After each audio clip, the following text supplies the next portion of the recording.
Hi everyone, I'm Rosemarie Miller, backstage at the annual Forbes 30 Under 30 Summit, here with Renee Montgomery, a co-owner of WNBA team Atlanta Dream and a former WNBA player herself. Is there anything else you'd like to add to that? No, you got it. I'm gonna let you do your thing. Well, thank you so much for joining me today. Thank you for having me. This is dope. Yes. Renee, it's not too common for a former WNBA player to co-own a WNBA team. What motivated you to do that? No, it's not common, but maybe because we don't necessarily think about it, or maybe because people didn't think that this is a path. You know, like for me, even when my wife suggested it, I thought she was crazy. I was like, what do you mean? Because it's so different. You know, I became a co-owner and vice president, and I was the first one to do that. And it was exciting for me. The reason I wanted to also be an executive was because as a player, there's so many things I wish were done in the league or on our teams or any time. It's like, why don't they do this? I thought it was like a common sense thing. Then you get to the other side of it and you're like, oh, I see. There's steps you have to take. There's processes. You know, it takes time. But for me, you know, being a investor in the Atlanta Dream or being an entrepreneur, for me, it's always about like, all right, what can I do to elevate it? Like, why am I doing it? Mm-hmm. Well, I want to talk about that path a little bit. Can you take us back? Walk us through your journey. Yeah, so, you know, WNBA or any athlete, every year to year, you're pretty much focused on winning a championship. Like, that's all I was thinking about year to year. And then 2020 happened, and I think the whole world had to sit down and think about, what are we doing as a community? And that's what I thought about as well. And there were some things that hit home with me. And then fast forward to 2021, where it was like I had to make a decision. Am I going to go play again, or what am I going to do? And the opportunity presented itself. So we saw that the previous ownership group was going to be selling the team, and I was like, all right, let's make a run at it. You know, like my wife, she's the one, like I told you, she's the one with the idea, and I'm like, well, then let's just try to do it. I would be lying if I said it was an easy process. I mean, it was a long process of figuring out like how to get a hold of the right people and get in contact. But as soon as I got in contact with Suzanne Hebert and Larry G, who are the other two Atlanta Dream co-owners, it was like we clicked instantly. Like-mindedness. We had the same thoughts of wanting to elevate the player lifestyle, wanting to be more part of the Atlanta community, to elevate just the game experience. And so for me, it was like, it was a breath of fresh air, because I didn't really know if people that weren't athletes or WNBA players would care about all the same things I cared about. So that to me was just the confirmation that like, this is where I should be, this is where I want to be, and let's turn up. Like, that's kind of how I felt like we can do this. But I want to talk about that feeling. This is a new experience for you. You've never done this. Never. You said it was a hard process. Yeah. What was it like to jump? What was going through your head? What did you have to lose if it didn't work out? Well, you have to retire. You know, I had to give up the game of basketball to become a co-owner and vice president of the Atlanta Dream, and that's like my baby. Like, basketball was one of my first passions. I've been playing since I was 10. I've been playing basketball before the WNBA even began. WNBA's like, you know, I'm older than the WNBA, so to give up the game of basketball, was the ultimate sacrifice to me, because it's what I spent my whole life trying to achieve. You know, when I was at home in West Virginia, preparing to try to get a college scholarship, you know, I don't get to UConn without the basketball game, and then I don't get to the pros without basketball. And so now all of a sudden I'm letting basketball go. It was kind of, you know, it was that mind thing of, well, you're letting something good go for something better. And I didn't even know if I was going to be an owner. So then it's like, this is a real leap of faith. God, are you listening? Because I need you right now. Mm-hmm. But that feeling, just when it happened, it's kind of like the same, like in a sense of achieving goals. You know, like every year I was an athlete trying to achieve a championship, and that was the ultimate goal. And so I had this ultimate goal of, well, now that I've retired, I mean, I'm trying to become a co-owner. And when it actually happened, it felt like a championship to me. It felt like I had won another chip, because it was like, wow, we set out for something that seemed almost impossible when we started. Wait, what made it seem almost impossible? I mean, there's the fact that you don't really see it happen. There's the fact that there's the financial aspect of getting into sports ownership. And then the thing about sports ownership is that it's the club that everybody wants. It's the most sought after club right now. You see, it doesn't matter what profession, people that are in the oil business want to get into sports ownership, former athletes, tech. You look at sports owners, and it's the biggest business people in the world. And not even just in America, I'm talking about in the world.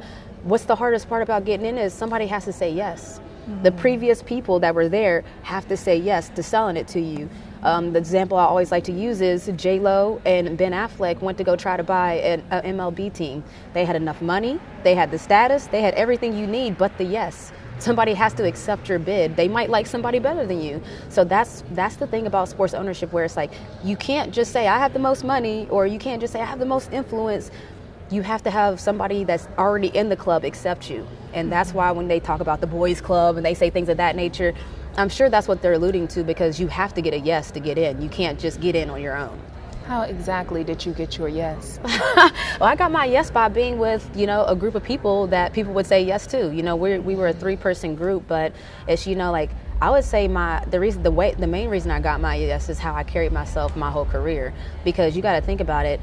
The 2 other people in our ownership group are real estate. They're in real estate. That's their main business. So they're almost meeting me and trusting my previous experience. So they're going off of my reputation, basically. And so that's how I got my yes, because of how I carried myself every day in the WNBA, how if you Google me, the things that they must have found were okay with them. And so I would say, like, the way that I've lived my life is how I got my yes. Wow.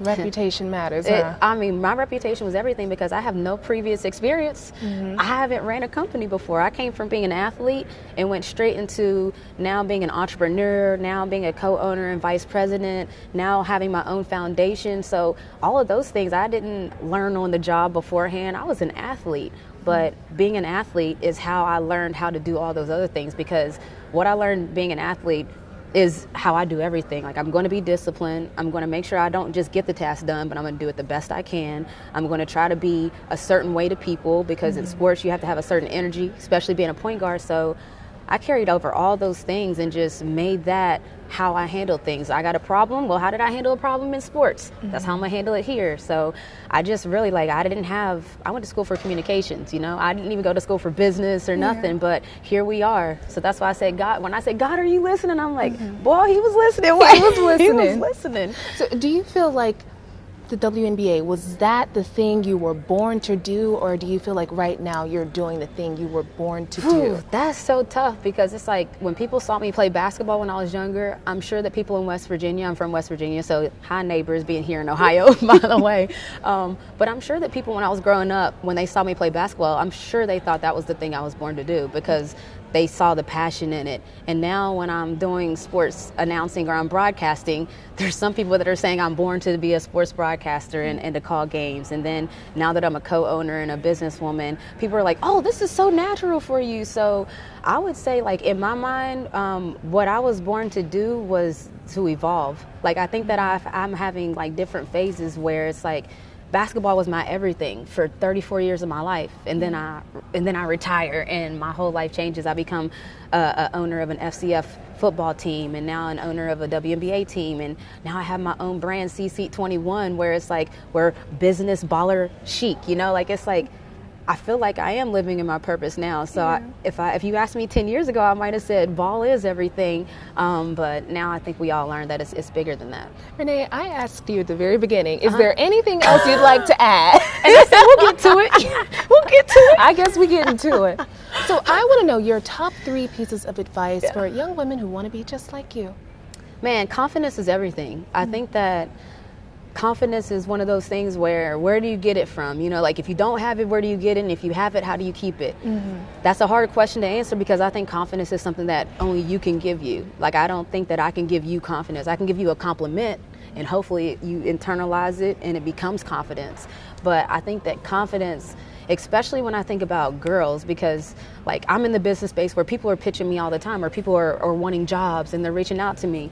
And the amount of men that reach out to me that are probably underqualified compared to the amount of women that are severely overqualified, it's mind-blowing. But a guy probably, like they say in sports, like shoot your shot, a guy will shoot his shot. Even if he don't think he can get that job, he is going to be like, hey, listen, you need what you need over there at the Dream? What you need? But a woman might be like, I'm gonna wait a couple of years until I get this experience, and then I'm gonna try to see. It's like, no ma'am, shoot your shot. So one is confidence, 2 is be bold and shoot your shot. And the last thing I would think is like follow your passion, because when you're in the grind and you have to work hard, you're going to want to like it, because then if you wake up every day and you don't like what you're doing, it makes your days longer, it makes your days just worse. And we're in a world now where social media has connected everybody. If you think that your passion is niche, it's not. If you go on social media and hashtag whatever your favorite thing is, hashtag foodie, there's a gazillion of you.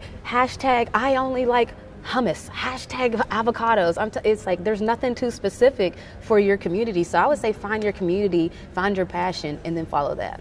Well, thank you so much for joining me today, Renee. Let's go. I appreciate you for having me. Absolutely.